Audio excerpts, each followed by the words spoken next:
Jujutsu Kaisen में Rica Utah को बचा सकती है। 5 मिनट्स के बाद एक तो यूटा की डेथ हो जाएगी या फिर वो हमेशा के लिए गोजो की बॉडी में रह जाएगा।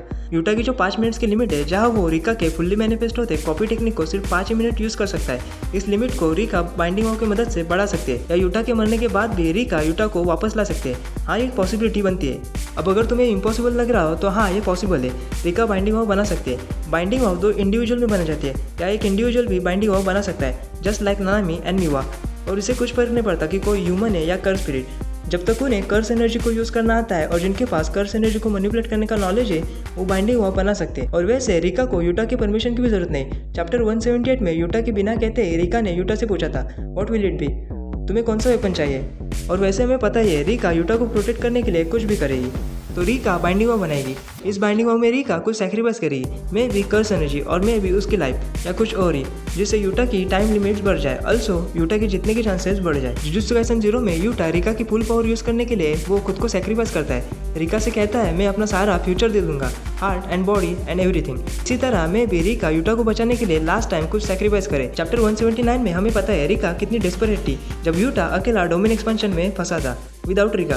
रिका का होल पर्पस ही है यूटा को प्रोटेक्ट करना। चैप्टर 262 में रिका ने यूटा के बॉडी को हील कर लिया है और उसके बॉडी को पकड़े हुए रो रही है। तो यहाँ ये क्वेश्चन आता है कि why Rika is crying instead of fighting with Yuta, जो कि गोजो के बॉडी के अंदर है। यहाँ 4 पॉसिबिलिटीज है। एक, रिका को यूटा का प्लान पता है, सो रिका यूटा की बॉडी को बचाने की कोशिश कर रही है। सो जब यूटा रिटर्न करे तब यूटा की बॉडी अच्छी कंडीशन में हो। दूसरी पॉसिबिलिटी ये है कि रिका को यूटा के प्लान के बारे में नहीं पता। सिंस यूटा की बॉडी में सोल ही नहीं है, she thinks may be Utah is dead. मुझे नहीं लगता ऐसा हो सकता है, क्योंकि लास्ट टाइम यूटा ने अपने रिंग की तरफ ही देखकर कहा था। तो रिका को पता है कि यूटा के साथ क्या हो रहा है। तीसरी पॉसिबिलिटी ये है, रिका को पता है यूटा ने जो रिस्क लिए है उससे शायद यूटा की डेथ हो सकती है, इसलिए रिका रो रही है नोइंग दैट। या शायद गेगे रिमाइंडर दे रहा है जब तक रिका है तब तक यूटा है। और सबसे जो मेन पॉसिबिलिटी है कि क्यों रिका यूटा के साथ फाइट करने की जगह यूटा की बॉडी को होल्ड किए रो रही है, इसका रीज़न है रिका की रिंग। हर बार की तरह जब भी यूटा ने रिका को मैनिफेस्ट किया है तब उसने रिका के रिंग को यूज़ करके मैनिफेस्ट किया है। जैसे कि चैप्टर 178 में कहा है कि यूटा रिका के साथ रिंग से कनेक्ट है। यहाँ हम अज्यूम कर सकते हैं ना कि सोल से।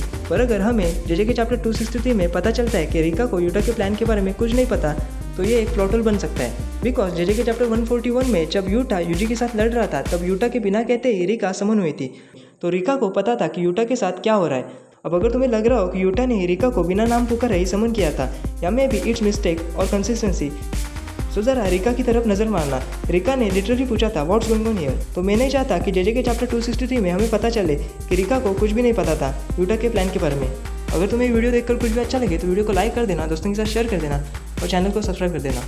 Thank you for watching.